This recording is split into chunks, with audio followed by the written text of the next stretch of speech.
네, 시청자 여러분 안녕하십니까. 전국민 북한 바로 알리기 프로젝트. 오늘도 통일중매꾼 홍강철 대표님 나오셨습니다. 안녕하세요. 네, 안녕하세요. 네, 안녕하십니까. 자, 오늘의 주제는요, 북한의 통일정책에 대해서 우리가 한번 좀 알아보고 싶은데, 제가 좀 직접적으로 좀 단도직입적으로 한번 질문을 좀 드리고 싶어요. 북한의 통일정책이 적화통일 아닙니까? 적화통일이란 말 없습니다. 아, 그런 용어 자체가 없어요? 네. 그래요. 우리는 어렸을 때부터 계속 그 북한의 통일 정책은 무조건 적화 통일이다라고 그렇게 배워왔는데 그런 용어 자체가 아예 없다는 거예요? 예, 없습니다. 그래요. 그러면 와, 이거 제가 생각했던 거하고 너무 달라서 그럼 어디서부터 얘기를 시작해야지? 김일성이 살아 있을 때부터 적화 통일이라는 용어 자체는 아예 없었던 거예요? 예, 없었습니다. 네. 그러면 북한의 통일 정책에 대해서 어디서부터 얘기를 해야 되나? 동유럽의 붕괴 거기서부터 한번 얘기를 해볼까요? 소련의 붕괴에서부터. 예. 예. 그때 이제 80년대 말, 90년대 초 이제 동유럽이 막 붕괴가 되기 시작하잖아요. 예. 예. 그때 이제 북한에서는 어떤 일이 있었던 거예요? 그때 90년도에 그 김일성 수석이 예. 그 조국 통일 5대 방침을 제시하죠. 예. 그 시정연설, 최고인민회 시정연설에서 90년도 5월이었던 것 같습니다. 예. 그때 시정연설에서 그걸 제시하는데 거기에서 뭘 제시하냐면 이렇게 그 자유왕래, 예, 전면 개방 주장합니다. 그거는 지금 남한에서도 얘기를 하고 있는 거 아니에요? 남한의 네. 통일 정책에서도 있는 거잖아요. 근데 그 이전에는 네. 그 남한 대통령 그때 당시 노태우였죠. 네. 노태우까지는 누구도 그 전면 개방, 네. 자유왕래에 대해서 누구도 주장하지 않았습니다. 남북 기본 합의서라는 거를 노태우 때 사실 남과 북이 같이 이제 체결을 했던 거잖아요. 네, 그렇죠. 91년인가요? 네. 이거 보면 네. 남북 기본 합의서 채택하기 전에 이 내용을 이야기했던 겁니다. 아, 그렇군요. 네. 네. 거기 보면 뭐 여러 가지 많죠. 뭐 무슨 평화협정 체결한다는 것, 북미 간에 그걸 그때 벌써 이야기했던 겁니다. 북미 간에 평화협정을 체결하고 무력 감축하자. 실제로 북에서는 86년도였던 것 같습니다. 86년도였나 88년도였나. 그때 10만 명 축소를 했거든요. 10만 명이요? 네. 근데 그런 거는 이 뉴스에 안 나죠. 이 남한 뉴스에. 네. 북한에서 무력 축감을 했습니다. 그때. 네. 그러니까 88년도였던 것 같습니다. 그때 10만 명 무력 축감하고 또 계속해서 90년도에 지금 그 조국 통일 5대 방침을 내놓으면서 여기서도 무력 감축을 이야기합니다. 네. 그리고 핵무기, 그러니까 남조선에 있는 핵무기 외국 군대는 철수하라 이렇게 하는 거죠. 그렇게 주장하는 겁니다. 김석이. 그리고 뭐 분단 장벽 제거하고, 예? 자유왕래 전면 개방 실현하자 그렇게 하고, 남한 주민과 북한 주민들이, 그리고 또 남한 주민들과 각계 인사들이 그 북한 방문 그걸 허용하고, 그리고 또 신변 안전을 보장하겠다. 그리고 북한 주민들이 남한 방문도 실현하자 이렇게 했던 겁니다. 네. 그래서 그렇게 하자면 어쨌든 국가보안법이 없어야 되는 거 아닙니까? 네, 그러니까 그렇죠. 국가보안법 폐지를 또 그 주문했던 거죠. 네. 아니, 그러면 북한에는 국가보안법 같은 법이 없어요? 네, 없습니다, 북한은. 그래요? 없습니다, 북한 같은 거. 아니, 그럼 북한은 체제 유지를 어떻게 해요? 국가보안법도 없이. 국가보안법이 있어서 뭐 체제 유지되는 건 아닌 것 같은데. 그거하고는 체제 유지하고는 상관없는 거죠. 네, 현재 있는 뭐 그 법만 가지고도 간첩 이런 거는 처벌할 수 있지 않습니까? 이재경 그렇죠. 같은 것도. 예. 근데 국가보안법이라는 거 있는 것 자체는 이렇게 우선 그 사회를 그 공포 분위기로 몰아가는 네. 그런 것 같습니다. 보면 국가보안법이라는 게 있다는 것만으로 그것만 가지고도 그 사람들이 입을 틀어막을 수 있는 거죠. 네, 우리 이제 홍강철 대표님은 국가보안법의 피해자이고 예. 남한에 이제 오자마자 간첩으로 이렇게 누명을 써가지고 네. 고생 굉장히 많이 하셨죠. 한 5, 6년 하셨나요? 그렇죠. 5, 6년 더 되죠. 한 7년. 7년. 한 7년 정도 하셨네요. 7년 넘게 했습니다. 2013년부터 작년에 예. 2020년 12월에 최종적으로 대법원 무죄 판결을 받았으니까. 예, 그렇죠. 자, 그러면 지금 사실 우리가 이제 이 방송을 하고 있는 이유에 대해서 정확하게 좀 말씀을 드려야 될 것 같아요. 왜냐하면 이 방송을 하고 있는 이유가 지금 이제 남한 같은 경우에 여기는 지금 대선 국면에 접어들었잖아요. 네. 예. 그리고 대선 국면에 접어들면서 지금 민주당 또 그 경선이 좀 시작이 됐고 이제 그런 상황인데 사실 우리가 정말 통일 정책이나 이런 부분들은 굉장히 중요함에도 불구하고 남과 북이 어떤 통일 정책을 갖고 있는지에 대해서 서로 간에 이제 이해나 그 상호를 알려고 하는 그런 노력 자체가 없으면 통일이 굉장히 좀 멀리 있을 것 같은 그런 느낌이 드는 거예요. 근데 어쨌든 통일이라는 게 민족의 염원 아닙니까? 그렇죠. 예. 그래서 이 방송을 보고 계시는 민주당 관계자분들도 반드시 북한의 통일 정책이 어떤 건지도 반드시 좀 알아야 되는 거잖아요. 네. 예. 그래서 이제 오늘 제가 홍광철 대표님께 특별히 이제 이걸 주문을 해서 자, 이 북한의 통일 정책에 대해서 좀 알려고 하고 있는 거예요. 예. 자, 그 북한이 당시에 이제 소련이 이제 붕괴가 되고 그다음에 동유럽도 이제 붕괴가 되고 이제 하면서 북한도 뭐 수출이랄지 그런 부분들이 굉장히 좀 어려워진 상황은 있었죠. 80년대 말 90년대 초에. 그렇죠. 이 사회주의 시장이라는 게 있었거든요. 그전에는. 네. 근데 이 사회주의 시장이 그 동유럽 사회주의가 붕괴되면서 네. 사회주의 시장이 없어지게 된 겁니다. 근데 그 사회주의 시장이 있을 때 당시에는 서로가 이렇게 물물 교환의 방법으로 이렇게 시장 유통이 됐거든요. 근데 사회주의 시장이 없어지게 되니까 이제는 자본주의 시장에 뛰어들어야 되는 거 아닙니까? 아. 그 자본주의 시장에 뛰어들자게 되면 달러가 있어야죠. 네. 그런데 그에 대한 준비가 없었던 겁니다, 북은. 달러가 많지 못했던 거죠. 그러다 나니까 그 다른 나라에서 이렇게 그 뭐 물자 들여오자면 그러면 달러로 결제를 해야 되는데 돈이 없으니까 결제를 못했던 겁니다, 계속. 그러니까 경제가 그때부터 시작해서 그 경제가 침체되기 시작하죠. 그 침체되기 시작하고 그리고 또 그때 당시에 또 자연 피해를 많이 입습니다. 86년부터 시작해서 남한에서도 물론 입었지만 이렇게 큰 물 피해들 많이 입고 자연 피해가 그 많이 공수 피해도 많이 있었고, 예. 일어나게 되면서 그러면서 농사도 안 되고 그렇게 됐던 겁니다. 그래서 김주석이 생각한 건 그랬던 거죠. 아, 그럼 좋다. 우리도 개방을 하자. 이 개방을 하는데 그 어떻게 할 거냐. 먼저 시범적으로 하나 하자. 개방을. 그래서 김주석이 그 결심한 게 뭐였냐면 라진 선봉. 낮은 선봉지구. 예, 라진 선봉지구를 거기를 자유무역지대로 개방하자. 이렇게 그때 그 80년대 후반에 벌써 지시를 내렸습니다. 김주석이. 그렇게 하고 철도를 연결하자. 철도 연결 다 한다. 이렇게 했거든요. 그 김수석이 그때 당시에 외국 기자들이 그 한 질문에 대답한 것들도 있습니다. 우리가 이제 그 부산부터 두만강까지 철길 노선 동해안이죠. 동해선. 네네. 동해선 연결하고 그다음에 여기서는 경의선이라고 말하죠. 네. 신의주까지. 네. 예, 이 경의선을 연결하고 하게 되면 우리 여기서만 나오는 그 유통비 그것만 우리가 받아도 그 몇 억 달라고. 네. 이 그때 계산까지 구체적으로 다 했습니다. 제가 그 숫자가 기억 안 나는데 낮은 선봉을 개방하게 되면 낮은 선봉을 통해서 이제 우리가 벌어들이는 외화가 얼마고 그렇기 때문에 우리는 이 그 외화만 가지고도 인민 생활에 얼마든지 우리가 보탤 수 있다. 그 김수석의 뜻이었죠. 그런데 이렇게 낮은 선봉 그 자유무역지대 개방이 자꾸 늦어졌던 겁니다.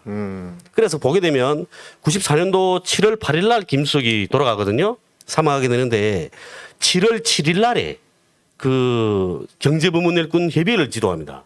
김주석이 뇌양산에서 그 협의회 지도하는데 협의회 하면서 김복신 부총리 당시 경제부총리였죠. 김복신이라는 여성 부총리였습니다. 그 여성이었는데 그분을 일어서라 해놓고 비판을 하죠. 내가 낮은 선봉 자유무역지대 개방을 빨리 하라고 언제부터 내가 지시를 줬는데 아직까지 이게 왜 제대로 집행되지 않고 있냐. 그러니까 그 김복신 부총리가 그 대답을 하죠. 뭐 그러니까 낮은 선봉을 이제 개방을 하자게 되면 그에 맞는 그 사람들을 키워야 될 거 아닙니까? 뭐 식당, 여관, 호텔, 그 카지노도 있거든요. 그렇죠. 예. 그걸 이제 하자게 되면 그걸 이제 관리할 수 있는 우리 사람들이 있어야 된다. 근데 그 사람들을 지금 교육을 시켜야 될 거 아니냐. 그 사람들에 대한 지금 교육을 진행하고 있는 중입니다. 이렇게 된 거 그런 대답이라면 하는 그런 그 영상 동영상이죠. 그게 김수석이 돌아간 다음에 저 만경대 그 김수석 고향 아닙니까? 네. 그 만경대가 뭐 사적관이 있거든요. 그 사적관에 그 동영상이 나왔습니다. 계속. 그 가면 제가 거기서 본 거거든요, 그걸. 예, 그렇게 다 나왔댔거든요. 그러니까 그 정도로 김수석은 이 그 인민생활 향상시키기 위해서는 우리가 개방을 해야 된다. 그러니까 그 자본주의와 손잡고 이제는 자본주의 돈을 빨아들여야 될 거 아니냐, 우리가. 그래서 지금 현재 김정은 위원장이 하고 있죠. 마식령 스키장 그리고 네. 원산 갈마지구 그 관광단지 예? 이런 걸 지금 그 건설하고 있지 않습니까? 네네. 그게 90년도에 벌써 설계된 겁니다. 그렇군요. 예, 그러니까 김주석이 살아계실 때 다른 나라에다가 그 부탁을 해서 그 원산 갈마지구 관광 그 단지 그 단지 건설 이런 거 다 설계 다 했습니다. 김주석이. 네. 그랬었는데 그걸 김주석이 실현하지 못하고 사망하게 되는 거죠. 네. 그런데 실현하지 못하고 사망하게 되는데 그 이후에 그 고난의 행군이라는 이런 그 시련이 닥친 거죠. 시련이 닥친 거죠. 그러다 나니까 그다음에 그 고난의 그 행군에서 헤어져 나오는 게 한 2005년쯤 됐습니다. 네. 그러다 나니까 그 동안에 또 뭘 했나 하나면 북에서 어쨌든 핵 개발을 시작하지 않았습니까? 네. 핵 개발 시작하고 뭐 이렇게 하다 나니까 결국은 김정은 위원장 시대에 와서 이제는 그걸 실현하게 되는 거죠. 핵 개발을 이제 완성했으니까 이제 실현하는 겁니다. 그걸 네. 이제부터는. 그러니까 국가의 안보가 첫째니까 북북은. 여기서 남한에서는 흔히 그러지 않습니까? 체제 수호. 근데 체제 수호라면 국가 수호나 갖고 같은 말이죠. 국가의 안위가 첫째니까 그런 일들이 있었던 거죠. 근데 체제 수호하고 국가 수호하고는 조금 다른 개념이지 않나요? 아, 그렇긴 하죠. 뭐, 그건 사상적인 관점에서 볼 땐 그런데, 네. 북은 뭐, 사회주의 제도나 국가나 같다고 보는 거죠. 네. 네. 네. 89년도인가요? 저 임수경 씨하고 문익환 목사님이 방북을 했잖아요. 네, 예, 예. 그때 남한에서도 난리가 났지만 북한에서도 난리가 났었던 것 같아요. 아, 그렇죠. 그때 이제 평양투전인가요? 그때? 네, 13차 세계 청년학생 축전이었는데, 네. 그걸 84년도였나? 네. 그때, 소련에서 12차 모스크바에서 했습니다. 12차 세계 청년학생 축전을. 그거 하면서 그때 북에서 13차를 진행하기로 됐었죠. 그리고 그 당시에 북은 또 올림픽도 준비했었습니다. 일부 올림픽 종목은 북에서 하게 됐던 거죠. 네, 88 올림픽. 예. 그래서 남북 공동 개최라는 그 얘기가 네. 계속해서 있긴 있었어요. 네, 그랬죠. 전두환 시절에. 그리고 그때 당시에 일부 종목 뭐 축구랄지 뭐 해가지고 몇 개 일부 종목은 북한에서 뭐 예, 하게 됐죠. 예, 뭐 그래서 북한도 안골 체육촌이라는 걸 꾸리고 청춘거리 그 다 그때 건설한 겁니다. 올림픽 맞으면서 올림픽 준비하면서 그러니까 올림픽도 준비하고 13차 세계 청년학생 축전도 함께 치르자 이렇게 했던 겁니다. 그러면 그 대외적 위상도 높이고 이렇게 한다 해서 준비를 다 했었는데 올림픽은 못 하게 되고 13차 세계 청년학생 축전만 하게 됐던 거죠. 네. 그때 임수경 그 대표가 그러니까 전대협 그 그렇죠. 대표로 전 대표로. 참가했던 거죠. 대학생 13차에. 대표로. 예. 네. 그때 그러니까 이제 우리는 그렇지 않습니까? 그 전까지는 계속해서 우리가 TV로만 남조선 청년 학생들을 봤던 거죠. 네. 그것도 그 체류탄 가스 뒤집어 쓰면서 맨날 싸우는 거, 돌 던지고, 예? 하얀병 던지는 거. 그런 것만 우리 TV로 봤던 겁니다. 네. 그랬었는데 정작 살아있는 그 전대합 대학생, 예? 남한 대학생을 처음 보게 됐어요. 가까이에서. 그러니까 완전히 감개무량했죠. 사람들. 완전히 그때 당시 임수경 씨에 대한 이게 아이돌 그룹 같은 지금 말하면 북한에서는 아이유나 같은 그런 대접을 받았던 겁니다. 아이유 스포츠 스타로는 또 김연아 뭐 이런 대접을 받았겠네요. 그렇죠. 예, 그런 대접을 받았던 거죠. 그러니까 뭐 심지어 임수경이 그 머리 하는 거, 네. 그다음에 헤어스타일? 스타일, 머리 스타일, 그다음에 옷 입는 것까지. 네. 그 임수경이 흰 바지 입고 나면 다음 날은 또 저저마다 흰 바지 만나러 다 뛰어다니고.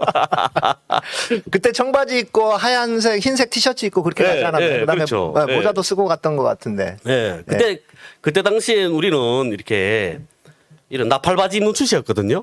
북한 사회는 예. 이게 나팔바지 입는 추세였는데 그 임수경 씨 통화하는데 지금 이렇게 송곳바지 입지 않았습니까? 그때 네, 송곳바지 입고 왔거든요. 그러니까 그때는 또 송곳바지 추세된 겁니다. 순간에. 북한에서는 그런 바지를 송곳바지라고 하는군요. 예, 송곳바지라고 하죠. 그리고 이렇게 흰 티셔츠에 무슨 우리 한반도 지도 이렇게 그리고 이렇게 막 13차 그렇죠. 마크 예. 달고 이렇게 그런 게 새겨진 옷을 입었죠. 티셔츠를. 예. 근데 그런 티셔츠를 또 입으니까 또 우리 또 북에 또 이렇게 옷에다 이렇게 찍어주는 게 있거든요. 네. 찍어주는 거. 근데 그게 옷에다가 프린트해 주는 거예요. 예, 프린팅 해주는 거. 근데 우리는 그 질이 나쁘니까 빨래하게 되면 그 자꾸 빨래 날아가는 거. 어떤 날에 비 오는 날에 그 있게 되면 여기에 조선지도 벗으면 조선지도 딱 새겨져 있는 거. 근데 그러면서도 그걸 그렇게 물감 들여서 입고 그랬습니다. 그러니까 염색 기술이 이제 많이 발달하지 않은 시점이라서 사실 뭐 그때는 남한에서도 어떤 옷을 입으면 뭐 그런 일이 종종 있고 있었으니까. 종종 있었어요, 저도.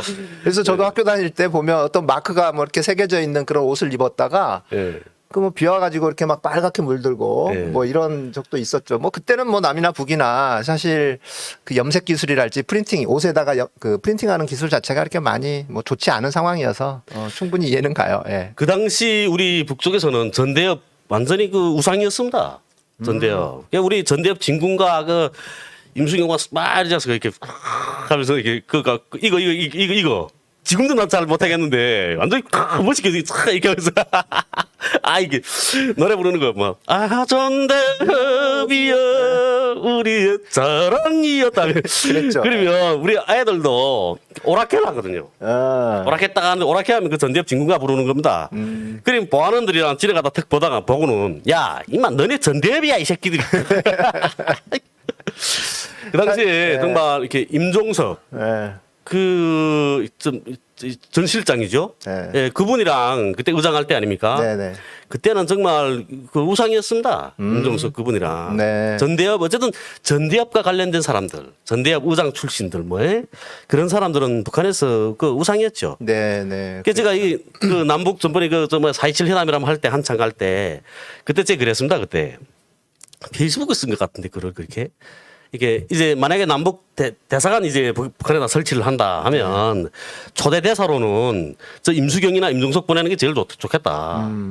그 지금도 그러니까 우리 시대 그러니까 40대 지금 40대죠. 네. 북한이 40대, 50대, 60대, 40대 이상부터는 임수경, 임종석은 다 합니다. 아. 그러니까 북한이 기본사 북한의 중추죠 그 사람들이 지금의 네. 북한 사회의.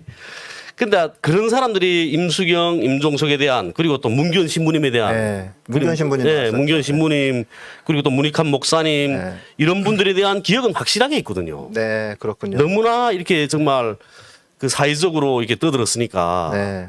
처음이었으니까 그런 겁니다. 처음이었으니까. 네네. 그랬을 것 같아요. 사실 당시에 뭐 남한에서는 그 전대협 자체가 어떻게 보면 이적 단체로 좀 규정이 돼 있는 상황이었어요. 그리고 네. 집시법이나 이런 것들도 너무 힘들었고 그래서 뭐 시위하는 것 그때 당시만 하더라도 사실 노태우 초반까지만 하더라도 돌멩이 던지고 화염병 던지고 뭐 이랬던 상황이 좀 있었거든요. 네. 예.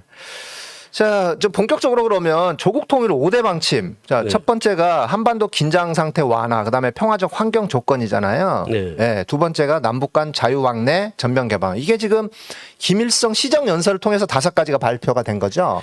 그렇죠. 네, 1990년. 네. 자, 그럼 첫 번째 얘기를 좀 해주시죠. 긴장 상태 완화 이런 건 뭐 어떻게 한다는 거예요? 군사훈련 하지 말자는 거죠. 아, 군사훈련. 근데 제가 볼 때는 이런 겁니다. 제국주의 가장 그 기본 그 수단이 그거 아닙니까? 전쟁훈련. 그렇죠. 전쟁훈련 하면서 전쟁 분위기 고취시키고 그리고 또 상대방 그 국가를 위협하는 거. 사실 말해 그렇죠. 우리 뭐 전쟁 군사훈련 하게 되면 여기 우리 한반도에 배치되는 미군 전략 무기들 네. 그거면 한계 전쟁 치르고도 남습니다.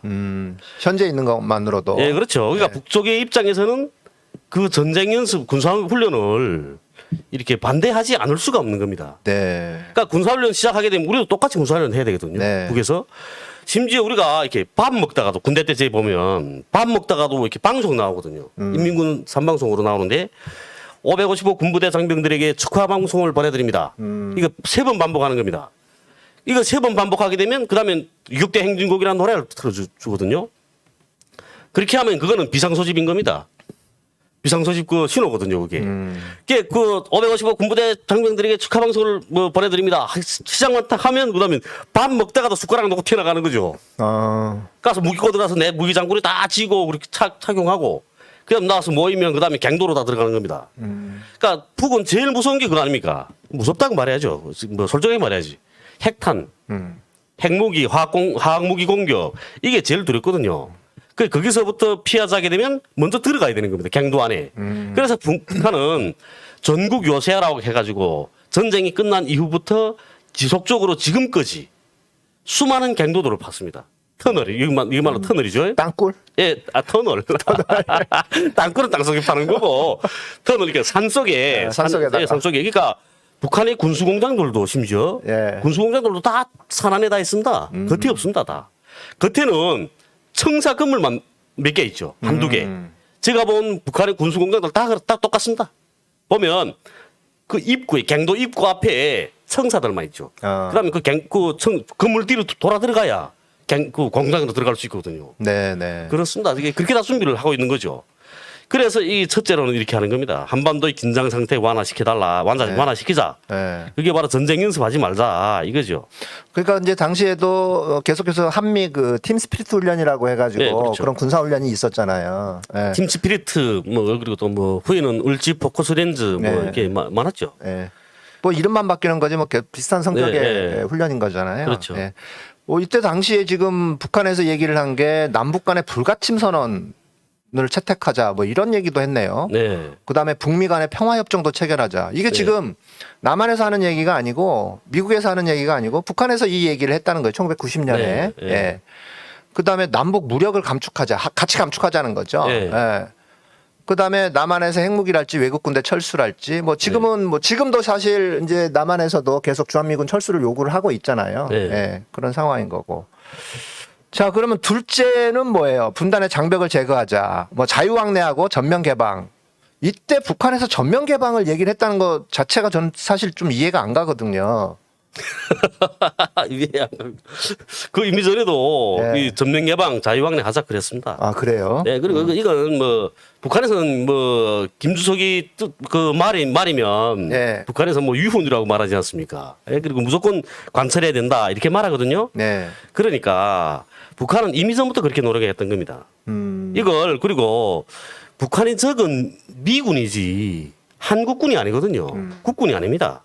그러니까 북한에서. 남과 북은 통일을 해야 되는 서로 이제 그런 상황에 놓여 있는 형제의 국가인 거지. 그렇죠? 예, 그렇죠. 예. 그리고 우리가 통일하지 않게 되면 우리가 많은 그 사회적 그 문제들을 안고 가야 됩니다. 네, 맞습니다. 그리고 또 그에 소요되는 사회적 비용들이 또 너무나 많은 거죠. 그렇기 때문에 이거 우리 통일까지는 아니더라도 정말 이렇게 전면 개방하고 자유왕래하는 건 옳은 겁니다. 네.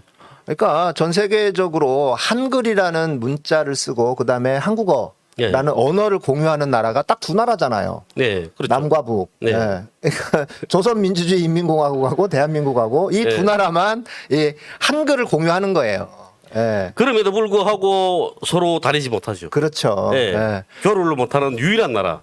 그러니까 서로 이제 왕래를 하지 못하는 유일한 나라. 이게 너무 참 안타깝고. 아니 근데 북한에서는 아무 나라 사람들이나 다 여행을 할 수 있어요? 네, 그렇죠. 아무 나라 사람이나 다 올 수 있습니다. 네. 근데 이제 유독 남한 네, 사람들만 유독 못 남한만 못 가는 거지. 유독 또 북한 사람만 못 오는 거고. 네. 그러니까 보면 이렇게 그 인터넷에 봐도 그렇습니다. 뭐 호주 뭐 사진 작가가 뭐 북한에 들어가 찍은 사진. 호주 사람이 북한에 들어가서 개마고원 다 백두고원 가서 사진 다 찍어가지고 와서 네. 남한에 와서 지금 사진 전시회를 하고 있습니다.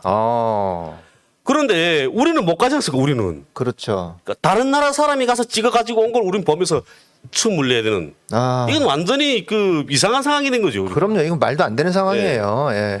그러니까 이제 서로 통일되면 어쨌든 같은 나라가 되는 건데 네. 우리 민족이 살고 있는 그곳에 왜 우리 민족이 찍은 사진이 아니고 다른 사람들이 와가지고 이방인이 찍은 사진을 우리가 그런 사진을 보고 그래서 이거 있어요. 웃기는 거 아닙니까 이 상황이. 그렇죠. 네. 아 그리고 생각해 봅시다. 우리 조선 민족이라면 그 청명 추석에 조상님들 묘에 가 술 한잔 먹고 이건 문화 아닙니까? 그럼요. 네. 그런데 유일하게 우리 이산 가족들은 못 갑니다. 탈북자들도 못 가고요. 네. 네? 그리고 심지어 북에 있는 우리 딸이 학교를 졸업했으면 아빠가 가서 졸업했다고 축하를 해줘야 되는 거 아닙니까? 그런데 가고 싶어도 못 갑니다. 네. 사실 박근혜 시절 같으면 우리가 이런 방송을 해도 국가보안법으로 들어갈 수도 있어요.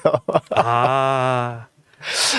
국가보안법으로 좀 탄압했으면 좋겠습니다. 탄압해줬으면. 근데 지금도 사실 그 국가보안법이 아직도 뻘뻘 살아있는 상황이라서 네. 참 아쉽고 안타까운 그렇죠. 상황인 거죠. 예. 많이 그래도 그 문재인 정권 하니까 그래도 많이 이렇게 그 뭐랄까요? 눈 감아준다 할까요? 네.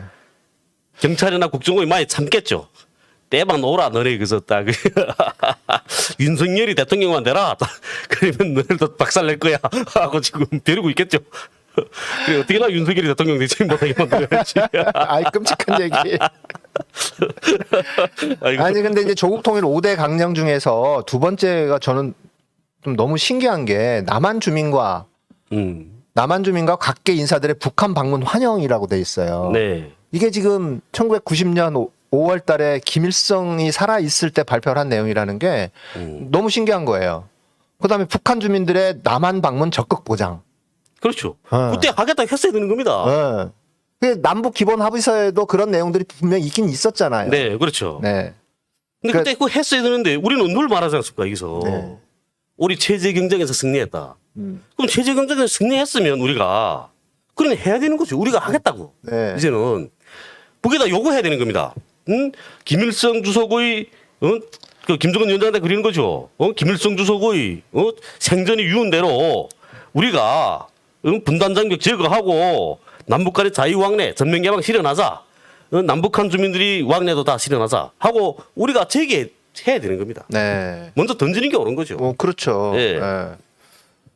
콘크리트 장벽 제거, 접촉과 상봉에 장애가 되는 악법 폐지, 뭐 이런 것들 취해야 된다고 이제 주장을 한 거예요, 북한에서. 예, 예. 예. 저는 이게 북한에 이런 통일 강령이 있었구나라는 게 너무 이렇게 되게 신선한 거예요, 지금. 북한에서 이걸 먼저 주장을 했구나. 예. 자, 북한의 이제 세 번째 강령이 조국 통일 세 번째 강령이 자주적 평화 통일에 유리한 국제 환경을 마련한다. 네. 오, 네. 이것도 되게 뭐 신선한 것 같아요. 네, 그렇죠. 그러니까 국제 무대에서의 대결과 경쟁을 지향하고. 삼가하자, 예, 예. 지향하자. 그다음에 단일 의석에 의한 유엔 공동 가입. 그러니까 당시에 그러니까 남과 북이 한 개의 나라로 단일 의석이라는 네, 거는 네. 국제사회에서는 한 개의 나라로 이렇게 행동을 하자 이런 의미인 거죠. 네, 그렇죠. 근데 사실 그렇게 못했어요. 네. 그리고 그냥 남북이 동시 가입하는 걸로. 네. 예, 이렇게 된 게. 그러니까 공동 가입이 아니라 단일 의석에 의한 유엔 공동 가입이 아니라 동시 가입, 남북 동시 가입 뭐 이렇게 이제 마무리가 됐던 것 같아요. 자, 네 번째는 뭐예요? 이거 그러니까 모든 정당, 네. 사회단체들이 이렇게 그 민주주의적으로 그러니까 국민들이 의사를 반영하는 이런 대민족회의, 전민족적인 이런 대화를 촉구했던 겁니다. 네. 그러니까 각 정당 우리 저 남북 연석회의라는 거 있죠. 네네. 48년도였나요? 네. 그때 김구 선상이랑 올라갔던 거 북에 그것과 같은 정당 제정당 사회단체들이 이런 연석회의를 열자. 그래서 민족적인 문제를 우리 민족 안에서 풀어보자. 이렇게 했던 겁니다. 그렇게 하자고 했던 거죠. 네. 이거 너무 이렇게 충격적이고 쇼킹한 얘기들이 너무 많아가지고 전민족적인 그러니까 남과 북의 정당 사회단체 각계각층 인사들의 의사를 민주적으로 반영하자. 네. 전민족적인 대화를 촉구한다. 그러니까 이게 꼭 정권 차원에서만 이렇게 하지 말고 주민들도 같이 참여하자 그 얘기잖아요. 그렇죠. 예, 사회단체들 이야기 다 들어보자. 그렇죠. 예. 그때 당시에도 내 남한 쪽에서 뭐 시민운동 하시는 분들도 이제 서서히 이제 많이 생겨나기 시작했던 그런 시점이었던 거죠. 예, 예. 남쪽도. 자, 다섯 번째는 통일을 위한 전민족적인 통일전선 형성과 관련해서 통일을 위해 투쟁하는 모든 단체와 조직들 서로 협력한다. 뭐 이런 얘기네요. 예. 예. 그러니까 통일전선 만들자는 겁니다. 전민족적인 네. 그 남과 북 해외 거지 다 합쳐서 이런 그런 거죠. 이런 그 통일 방침을 내놨던 겁니다. 김수석이. 이게 그리고 지금 예. 현재 보면 또 여기에 기초한 게 가장 기본이 그거 아닙니까? 이제 그 남과 북 주민의 자유왕래, 네, 네. 예, 그리고 전면 개방 이게 네. 기본이거든요. 이게 여기서 기본은. 그렇죠. 네. 그런데 우리도 늘 그 이산가족에 대한 이야기를 하지 않습니까? 이산가족 상봉 모임 하자 했는데 미국은 한 수도 떠가지고, 네? 지금 바이든 정부에서 그 이산가족 상봉 네. 그걸 띄우는 겁니다. 그런데 2018년도에 미국에서 미국 이산가족 네 가족인가 그 북에다가 신청을 했습니다. 우리 가족을 전쟁 때 헤어진 우리 가족들을 찾아달라. 이 신청을 했거든요. 그 신청을 해서 북에 있는 그 가족을 찾았다는 연락을 받았습니다. 미국에 있는 분들이 캘리포니아에 계시는 분들인데요. 그러니까 두 분이 가족을 찾았다는 연락을 받았고 그리고 가기로 다 돼 있었던 거죠. 2018년도에. 그때는 그분들이 직접 고향까지 가는 겁니다. 고향까지 가서 그 형제들을 다 만나보는 거죠. 그러니까 그런 프로그램 준비되어 있었습니다. 그런데 이 북미 정상회담 트럼프 깽판 놓는 바람에 깨져서 그분들 아마 못 갔을 겁니다. 그게 또 코로나 전국이 또 생겼고 이러다 나니까. 그런데 현재 지금 바이든 정부 자체도 이 이산가족 상봉을 좀 띄우고 있는 겁니다. 네. 미국 내에 있는 한인들, 미국 내에 있는 조선 사람들인 거죠. 이산가족인 거죠. 그 사람들 문제를 먼저 북에다 던지고 그걸로 지금 먼저 문 열어보자 이렇게 노력하고 있는 것 같습니다. 바이든 정부가. 예. 또 최근에 통일부하고 적십자사, 네. 대한적십자사에서 지금 이산가족 실태조사에 또 들어갔어요. 네, 최근에 네, 보니까 뉴스를 보니까.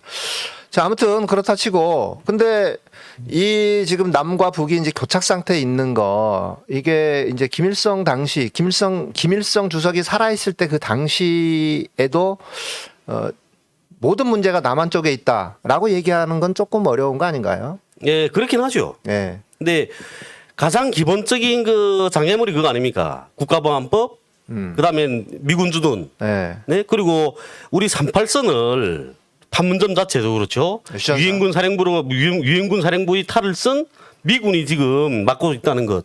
이게 문제인 겁니다, 사실은. 그게 가장 핵심적인 문제니까 지금 그게 다 포커스 된 거죠. 남한 쪽에서 잘못된 거다 하고. 그러니까 그런 문제들이 해결돼야 되는데 해결되지 않으니까. 그러니까 자꾸 할 소리 없어지는 거 아닙니까, 우리가. 그건 현실이 맞으니까 그게. 그런 거죠. 예. 저는 그때 90년대 초반인가요? 세계 탁구 선수권대회, 예, 예. 남북 단일팀. 예. 그 다음에 세계 청소년 축구 선수권대회, 남북 단일팀. 예. 아, 그때 전 기억이 새록새록해요. 예. 남쪽에서는 양영자, 현정화 예. 이렇게 갔었고, 북한에서는 누구였죠?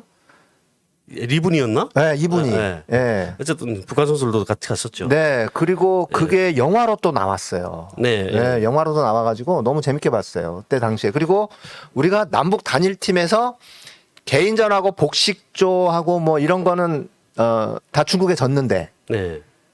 남북 단체전. 네. 단체전이 단일팀으로 해가지고 중국을 꺾었어요.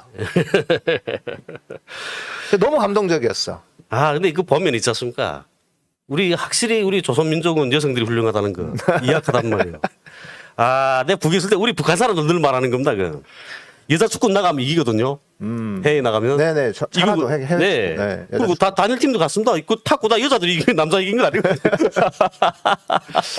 북한 여자 축구가 당시에 뭐 한때는 또 세계 최강. 그렇죠. 네, 네. 세계 최강 중에 하나였죠. 여자들은 나가면 이기는데 남자들은 나가면 지고 들어오는 겁니다.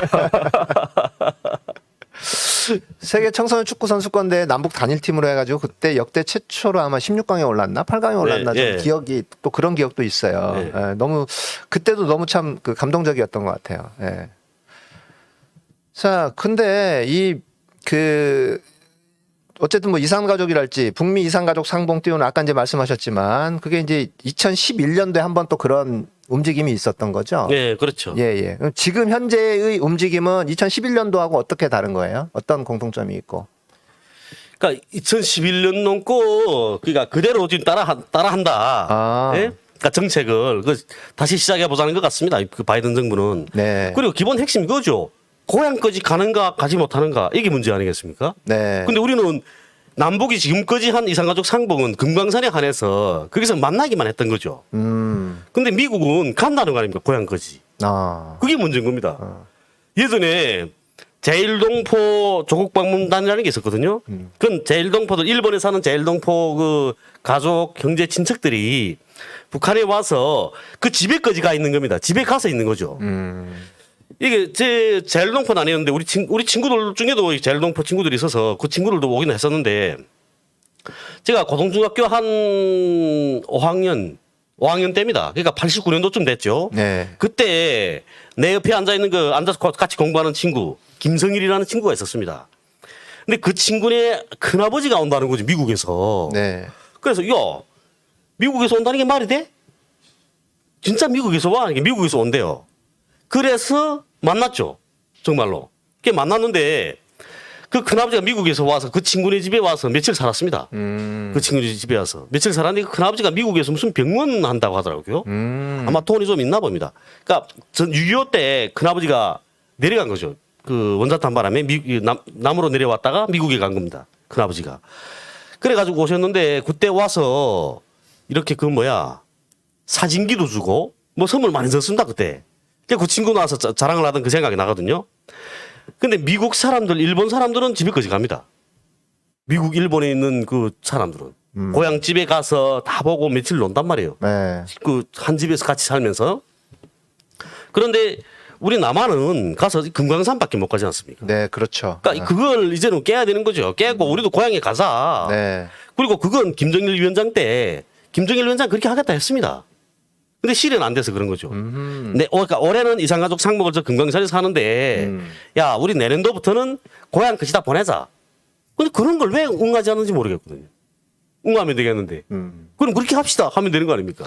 그러니까 몇 차례의 그 이산가족 상봉을 항상 금강산에서 이제 했었던 거죠. 네, 그렇죠. 그러니까 금강산이 아니라 그냥 자기 고향에서 이산가족 상봉하는 것도 참 좋을 텐데. 제 집에 가면 되죠. 그러니까. 제 집에 가면 되고, 뭐, 그걸 뭐 또 굳이 따라가서 촬영해야 될 필요도 없는 게고, 네. 지금은 뭐 카메라 다 있는 세상 아닙니까? 네. 예? 여기 들고 있어요. 가방 들고 이렇게 지금. 그렇죠.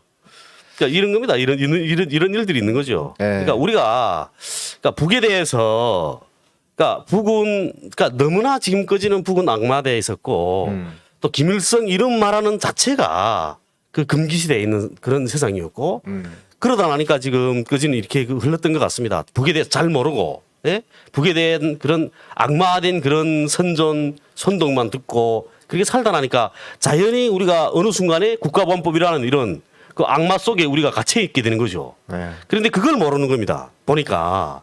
그걸 알고 깨어나는 순간이면, 야, 너는 심지어 저를 보고 비난하는 애들 보게 되면, 너는 왜 김일성 주석이라고 불러? 너는 왜 그렇게 불러? 김일성 개새끼라고 한번 해봐. 그 누구던가요? 그 변호사? 변호사 누구? 그런 사람들이 있죠. 그 변호사 뭐더라? 그 어느 변호사님이 그랬다고, 김일성 개새끼라고 불러보라고 해서 못 부르는 사람은 주사파다. 아이고. 아이, 진짜. 말 같지도 않은 소리를. 네, 말 같지도 않은 소리. 그래, 난 그럽니다. 야, 내 개냐? 니들이 지지람 짓게. 그러죠. 그러니까 우리가 그렇게 지금까지 같이 있었습니다. 야, 일본의 아베 보고도 아베 총리라고 부릅니다. 그러면 김일성 주석이라고 불러주는 게 옳은 거죠. 그럼요. 바이든 네. 대통령이라고 트럼프 대통령이라고 네. 불러주고. 아베 보고 개새끼라고 말합니까? 예. 아베 보고 개새끼라고 말하면 진일파 새끼들이 총동원에 떨쳐나서 죽이려고 할 거야, 아마. 그러면서 지금 김일성 주석이라고 불렀다고. 너희는 왜 김정은 위원장이라고 불러? 이건 그런데 거기에 대해서 대항을 못 하는 겁니다. 대항을. 그러니까 거기에 대해서 대항하는 순간이면 이거 니는 북한 찬양하네? 김일성 찬양하는 사람이네? 이렇게 몰릴까 봐 두려운 거죠. 이제는 우리 그 두려움에서 벗어날 때가 됐습니다. 네. 그 두려움에서 벗어날 때가 됐고, 그리고 또 앞으로 또 우리 계속해서 민주정권이 있을 거 아닙니까? 어떻게나 윤석열이한테 그 정권 넘기면 안 되죠. 윤석열이 안 될 건 뻔한데. 끔찍한 얘기예요. 윤석열은 이제 공무원만 했던 사람인 거고, 게다가 이 나라를 운영하기 위한 여러 가지 전반적인 상황이나 이런 것들을 정확하게 알지도 못하고, 통일이나 외교나 그다음에 뭐 4차 산업이나 뭐 이런 부분들 얼마나 중요합니까? 근데 윤석열은 그런 거에 대해서 전혀 알지도 못할 뿐더러 설사 안다고 하더라도 범죄 집단이에요. 그 가족 자체가. 그건 말이 안 되는 거예요. 그랬더라고요. 또 그 뉴스 보니까 네. 아내한테 미안하다고 자기가 정치 길에 들어서지 않았으면 뭔 개 같은 소리 하고 있어. 그걸 몰라서 들어섰냐? 그러면 그것도 모르고 들어서는 게 정치 대통령을 어떻게 해? 세 사람 애도 아는 건데. 자기 집안의 비리는 자기가 알 거 아닙니까? 그럼요. 예, 자기가 아는 거죠. 아니면 그나 하지 말아야지. 장모하고 와이프 죽인다고 나서요, 그거? 나 우리 와이프 보고, 야, 난 네 죽이면 절대로 안 나설 거야.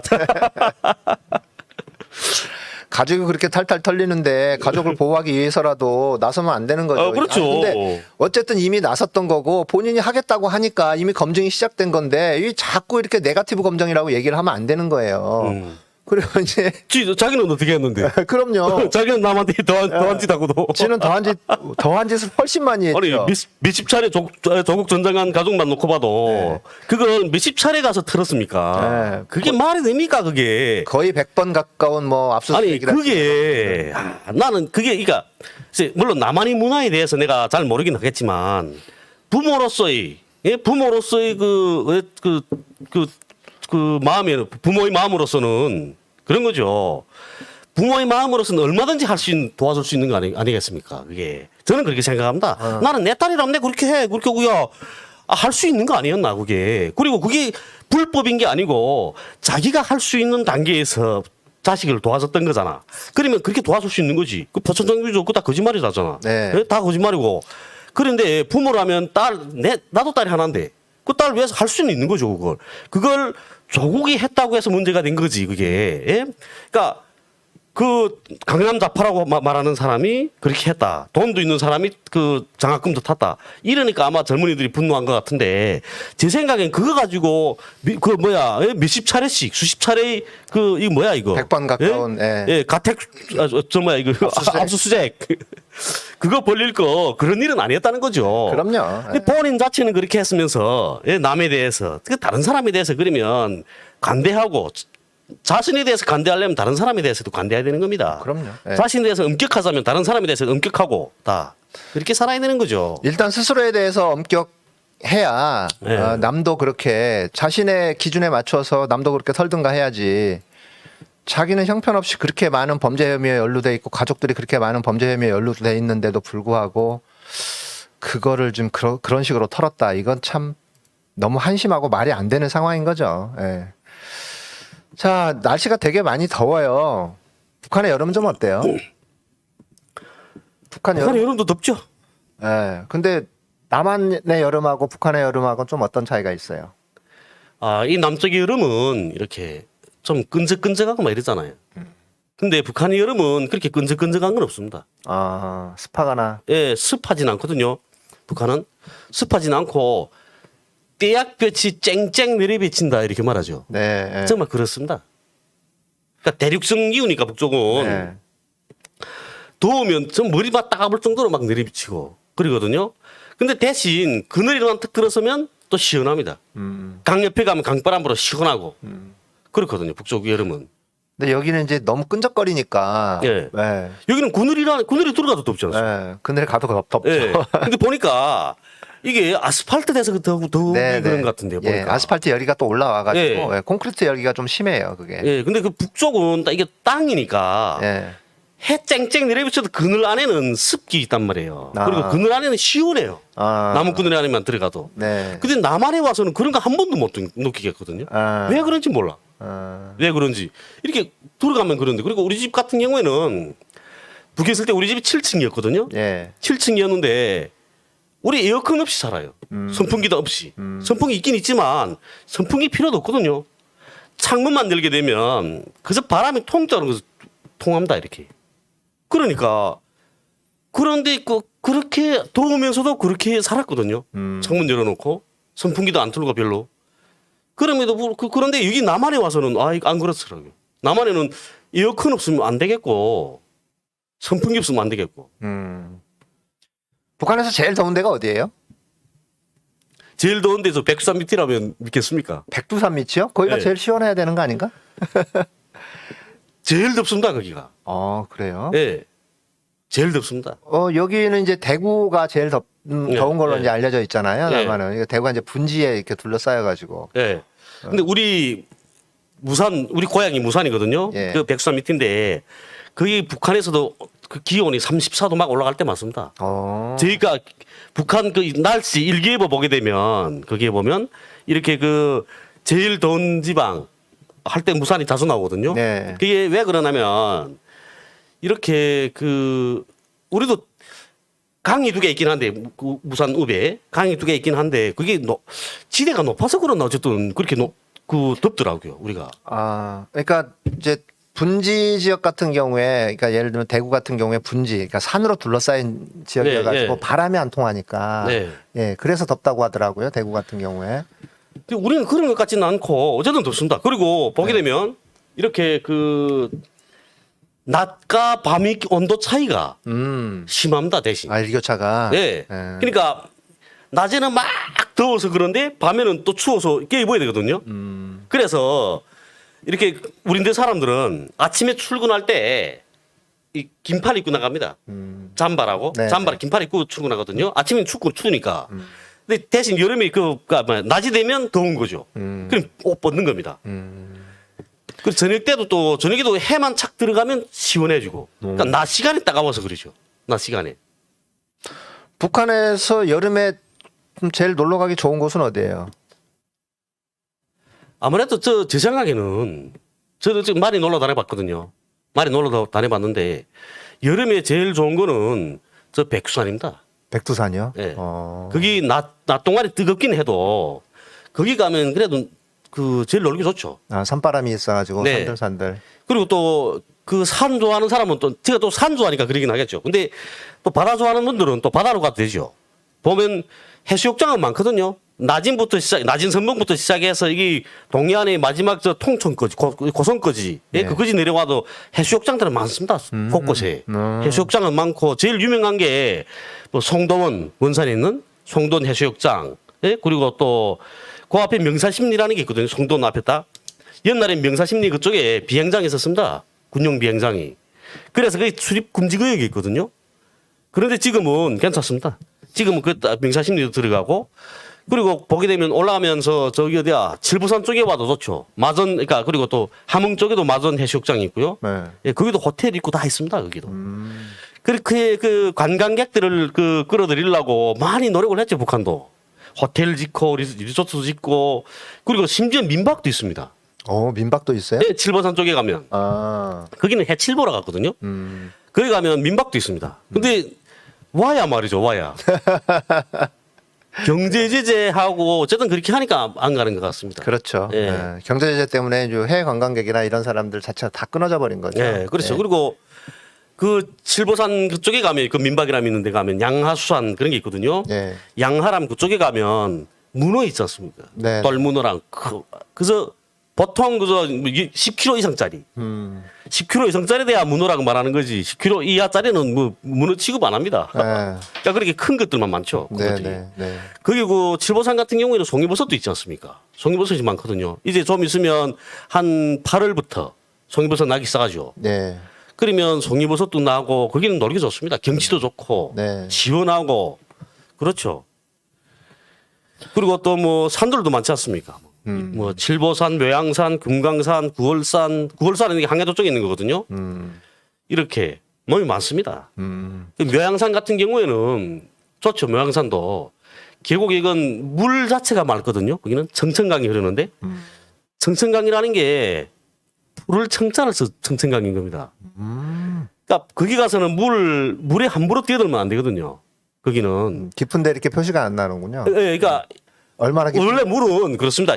4배 보이거든. 그러니까 4배 큰 겁니다. 내 물을 탁 들여다볼 때 여기 한 1.5m쯤 되겠네. 그렇게 하면 4배 6m 되는 거죠. 원래 그런 겁니다. 그게 과학이거든요. 예. 그런데 그 청천강이랑 가서 보게 되면 바닥에 조약돌이 다 보입니다.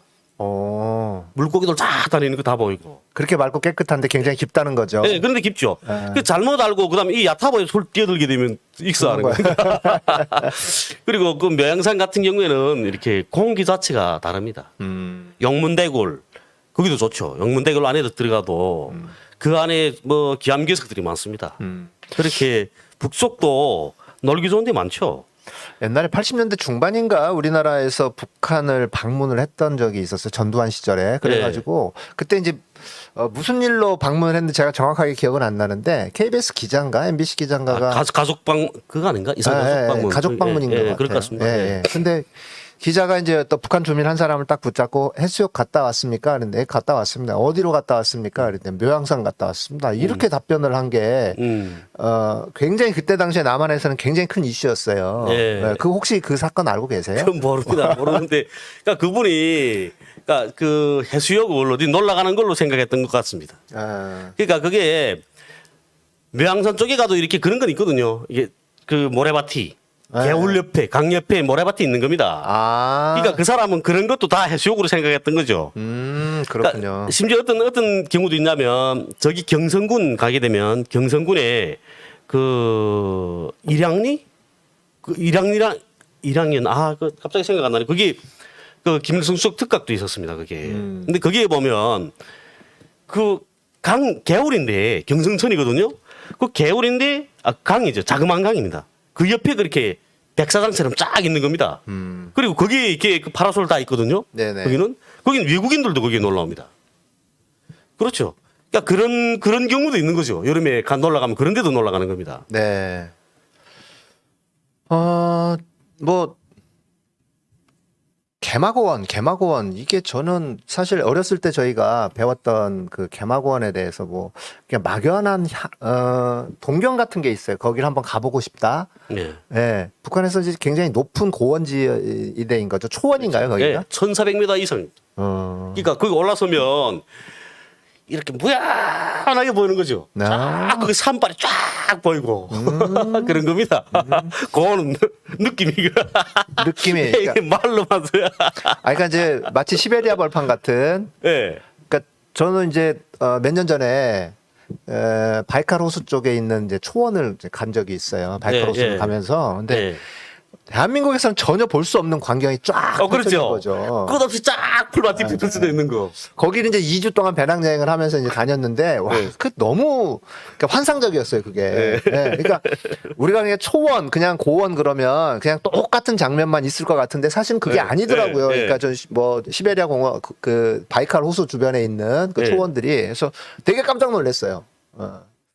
백두고원 같은 것도 가보면 개마고원도 그렇지만 백두고원을 가면 감자꽃이 유명하거든요. 감자꽃. 그러니까 이게 거기도 쭉 서서 보면 무한한데 저기 감자꽃이 쫙 차타입니다. 네. 하얗게 쫙 바다가 폈죠. 그런 겁니다. 그런 데 가서 이제 텐트 탁 치고 그런데 그 개울 옆에 네. 개울 옆에다 자리 잡고 텐트 치고 거기서 산천어 잡아서 어죽 써 먹으면서 있는 거죠.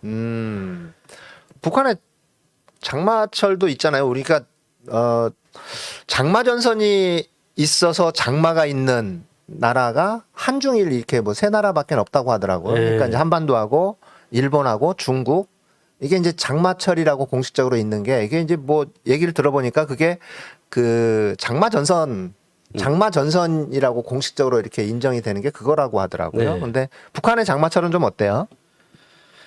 북한의 장마철 비 많이 오죠. 그 비 오기 시작하면 끝이 없습니다. 그 막 이렇게 뭐 바게트로 막 퍼붓는 것 같다는데. 그러니까 자꾸 그 그물피해 나는 겁니다. 아, 그렇군요. 네, 그러니까 북한 산에 나무가 없어서 자꾸 그 큰물 난다고 말하지 않습니까? 네. 근데 나무 없는 것도 그 이유가 되긴 하겠죠. 그렇지만 이 우리 무산 같은 경우에는 그쪽은 다릅니다. 그쪽은 나무 많습니다. 우리 쪽에는. 그래서 이게 주민지역 그 옆에 나무들이 없죠. 그 안에 들어가면 나무들이 많거든요. 그런데도 불구하고 이렇게 홍수가 나는 겁니다. 그러니까 물 관리라는 건 이렇게 힘들죠. 그리고 자연이 하는 일은 인간이 해지지 못합니다. 우리도 비 많이 온다, 장마철에는. 그 장마철에는 그러지 않습니까? 내 이 말 하면 안 되겠네, 또. 한번 해보세요. 괜찮아요. 우리 장마철에 우리 북에서는 단고기 먹지 않습니까? 단고기. 네네네. 단고기. 예, 그래 장마철에는 그래서 단고기 자주 먹죠. 그러니까 북쪽에는 아파트들이 우리는 아파트들이 적거든요. 다 대체로 다 단층집들입니다. 다 거의 다 그 단층집들인데 단층집들이니까 이렇게 장마철이게 되면 습기가 많이 올라오죠. 온 바닥에서. 그런데 유일하게 오래 끓여야 되는 거는 단고기 하나뿐인 겁니다. 네. 그래서 단고기 넣고 단고기 계속 불 계속 되니까 끓이자면.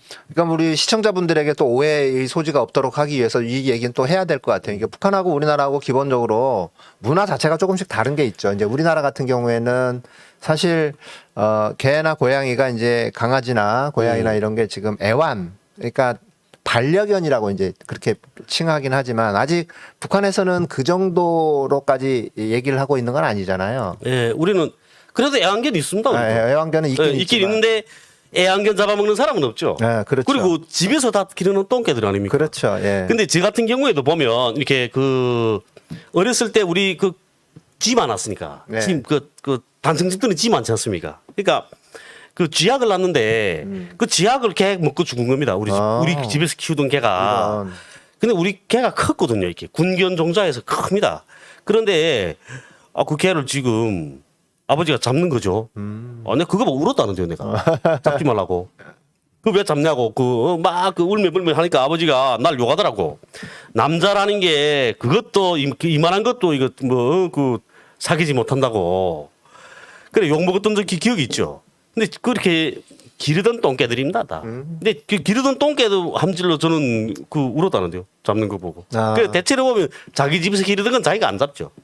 남 주는 겁니다. 그렇군요. 예. 예. 자, 뭐 끝으로 오늘 못 하신 말씀 있으면 좀 해주시죠. 할 이야기는 뭐 많죠. 예. 그래서 저는 통일 얘기를 하다가 저 여름 장마까지 얘기를 예. 했는데. 최근에 그렇지 않습니까? 이재명 지사 해방군 발언 가지고 네, 맞습니다. 해방군이나 점령군이나 이거 가지고 말썽이 많았죠. 이준석이까지 나서서 해방군이라 그러니까 점령군이라 하지 않고 영어로 군이라고도 표현한다 했는데 이런 거를 보면 정말 우리 백성을 국민을 알기를 정말 계속처럼 한다는 생각이 듭니다. 그러니까 점령군과 주둔군의 차이를 이해하지 못하는 것 자체가 사실 역사의식이 너무 없는 거예요. 네. 네. 그런데 이준석이 같이 배운 애들이 그걸 몰랐겠습니까? 아는 거죠. 알면서 의식적으로 지금 이재명 지사를 깔려니까 그렇게 말하는 겁니다. 그런데 우리 국민들이 자기가 그렇게 말해도 거기에 대해서 문제제기하지 않는 국민들이 많다는 것.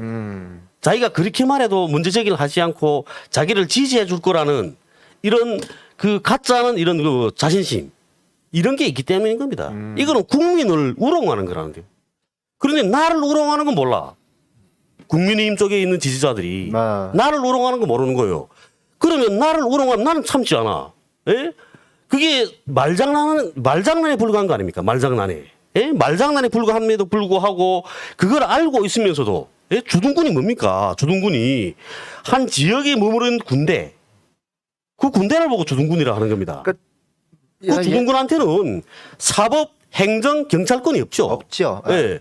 그런데 미군은 어쨌습니까? 당시에 우리나라 해방되면서 미군이 이제 들어와가지고 미군 포고령이라는 걸 내리면서 하지준장, 이제 투스타 하지준장이라는 사람이 우리나라 실제로 3년 동안 다 실었죠. 군정을 했잖아요. 네, 미 군정. 네. 중앙정부 역할을 한 겁니다. 그럼요. 그러니까 그게 주둔군이냐, 점령군이지. 점령군이 맞죠.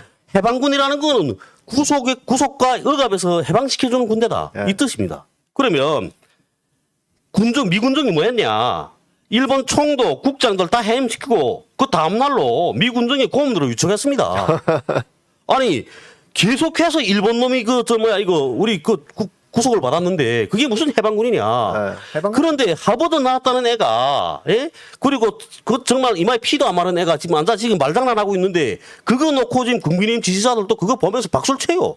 그걸 보면 난 진짜 안타깝다는데 그런 분들 보면 좀 정신 차렸으면 좋겠습니다. 좀. 당시 소련군이 북한도 소련군이 주둔을 했었죠. 해줬죠. 근데 군정이 6개월이었고 46년 2월에 다 넘겨봤습니다. 북조선 임시민연회가. 6개월이었어요? 네, 군정 6개월. 원래부터 군정은 6개월 하게 돼 있었습니다. 미군이 혼자 3년 넘게 해서 그랬지. 그렇군요. 네. 미군도 원래 6개월 하게 돼 있었죠. 그런데 처음에 때 약속이 다 그렇게 돼 있었던 겁니다. 근데 미국이 다 좀 넘쳐해서 그렇지. 친일파가 완전히 자리를 잡도록 걔들이 얼마나 많이 눈 감아줬습니까? 그렇죠. 영운영 암살, 김구 암살 다. 이 새끼들이 나쁜 새끼. 그리고 보십시오. 전쟁 전에 벌써 좌익 쪽에 있는 사람들은 모조리 죽이지 않았습니까? 네. 거의 다. 그러니까 오죽하면 김두한이 자랑하면서 하는 이야기 있잖아요. 어느 연극하는 연출가를 잡아다 족쳤더니 그 연출가 다음날로 그다음에 뺑소니 치더라고. 겁이 나서. 예? 그래 인텔리겐자들은 그렇게 다스려야 된다. 아이 진짜 내 그때 총 있었으면 가만 안 있었을 거야. 나도 그때부터 비석이 됐을까? 근데 좀 이런 건 있는 것 같아요. 그러니까 당시 이제 이재명 지사 발언이 뭐였냐면 친일파와 합세한 미 점령군이 나라를 다스렸다라는 발언을 했는데 사실 그쪽에서 지금 굉장히 불편해하는 건 미 점령군이라는 용어보다는 친일파와 합세했다는 그 친일파 발언 자체가 걔네들 좀 불편해하는 것 같아요. 아, 글쎄. 근데 이거 친일파 맞죠, 그게? 네, 그럼요. 아니, 미군정에 총도 국장 해임시키고 다음날 고문으로 유청했다는데. 그러니까. 근데 그런 역사서 사실들이 다 아는 거 아닙니까? 모르나? 네. 사람들이? 여기서 교육 안 하나? 그 일본 놈들이 누구를 세우겠습니까? 그게 친일파를 세우지. 그러면 아니 한국 독립당의 당수를 갖다 세우겠나? 그 김구 선생을 왜 주겠는데 그러면 말도 그러니까 안 돼. 대한민국 임시정부는 이제 상해에서 이제 우리나라로 이렇게 들어올 때 해방 이후에 들어올 때 임시정부의 자격으로 들어온 게 아니에요. 사실 예. 개인 자격으로 들어왔기 때문에 들어와가지고도 정착을 하지 못했던 거죠. 그러니까 그게 굉장히 억울한 우리나라 입장에서는 굉장히 억울한 역사, 그러니까 해방정부에서 상당히 안타깝고 억울한 역사였던 거죠. 그 시점 자체가. 그렇죠. 그때 당시 그 보십시오. 건국동맹도 있었고, 예? 그리고 상해 임정도 있었고, 그렇다면 미군이 누구한테 정권을 줘야 되나? 예. 상해 임정이나 건군에 져야죠. 건국동맹에. 예. 예? 거기다 져서 하면 되게 그 치안 유지하고 행정질서 바로잡게 하게끔 다 넘겨받게끔 하면 됐었는데 예. 그놈들 그대로 다시 임명하는 거예요. 다시. 친일파들은 그 가상급 다 친일파들 했습니다. 일본 놈들이 그냥 했습니다. 계속. 네, 그쪽에서. 그렇죠. 예. 그러니까 지금 보면 저쪽 이제 대한민국의 소위 말하는 보수 세력, 그러니까 사실은 보수가 아니고 극우 세력이에요. 이제 그 사람들이 그러니까 친일파라는 용어만 나오면요, 굉장히 발끈해요. 예. 특히 이제 조선일보가 특히 이제 아주 심하고 친일파라는 작년 광복절 때 안익태의 그 애국가도 이제 바꿀 때가 됐다라는 말씀을 하셨는데 그거 가지고서 또 조선일보가 발끈하고 그 주변에 극우 정당의 그 세력들이 또 발끈하고 난리가 아니었어요. 그러니까 아무튼 친일에 관련된 이야기만 나오면 이자들이 그냥 바로 떨면서 이제 반응을 이제 그런 식으로 하는 거예요. 그러니까 이번에 이재명 지사가 이제 그 발언을 한 것도 사실 친일파와 합세한 미군정. 네, 미군정도 맞죠. 그러니까 미군이 주둔군이었지 점령군이었지 주둔군이 아닌 거예요. 당시에는. 근데 그 친일파라는 발언 때문에 오히려 더 발언을 했던 거 아닌가라는 생각이 드는 거예요. 사실 주둔군은 지금 현재의 대한민국 같은 게 많이 양보를 한다면 지금도 사실 점령군하고 크게 다른 건 없지만 네. 그렇죠. 네. 그리고 또 그렇습니다. 제가 생각에는 조선일보, 중앙일보, 조중동이 하는 행태를 보면 국민을 알기를 개소처럼 아는 겁니다. 예? 완전히 자기들이 거짓말하면 얘들은 무조건 우리 말을 들을 거야. 이런 그런 자신감이 있는 거죠. 애들한테는 없이 보는 겁니다. 우리 국민을. 그러다면 이 조중동에 맞서서 하면 이게 서울이 소리 같은 이런 방송들이 커야 됩니다. 아이고 감사합니다. 이 홍강철 TV도 좀 커야 되는 건 맞고요. 그렇습니다. 자, 우리 홍 선생님이, 홍 대표님이 또 이제 그렇게 말씀을 해주시니까 우리 홍 대표님의 또 홍강철 TV 네. 또 홍보를 또 해드려야 되겠죠. 네, 여러분 홍강철 TV 들어가서 좋아요, 구독 꼭 눌러주세요. 네, 고맙습니다. 영상 준비된 거 있나요? 없어요. 예. 그러면 오늘 방송은 여기까지 하도록 하겠습니다. 오늘 방송 여기서 마치겠습니다. 고맙습니다. 예.